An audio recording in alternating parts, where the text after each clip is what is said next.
Football বিশ্বকাপ 2026-এর group C ম্যাচে শক্তিশালী ব্রাজিলের মুখোমুখি হয়েছিল হাইতি। ম্যাচের শুরু থেকে বল দখল ও আক্রমণে আধিপত্য দেখায় ব্রাজিল। দুর্দান্ত পারফরম্যান্সে মাথিয়াস কুনহা জোড়া গোল করেন এবং ভিনিসিয়াস জুনিয়র আরও একটি গোল যোগ করে দলকে 3-0 গোলে বড় ব্যবধানে জয় এনে দেয়। প্রথম ম্যাচ মরক্কোর সঙ্গে ড্র করার পর এই জয় ব্রাজিলের জন্য ছিল অত্যন্ত গুরুত্বপূর্ণ। অন্যদিকে হাইতি হারলেও তারা লড়াই চালিয়ে গেছে এবং কয়েকটি আক্রমণ তৈরি করার চেষ্টা করেছে। কার্লো আনচেত্তির শিষ্যরা এই জয়ের মাধ্যমে গ্রুপে নিজেদের অবস্থান আরও শক্ত করছে।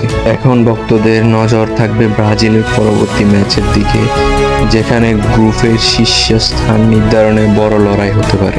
আপনার মতে বিশ্বকাপ 2026-এ ব্রাজিল কি শিরোপা জিততে পারবে তা কমেন্টে জানান।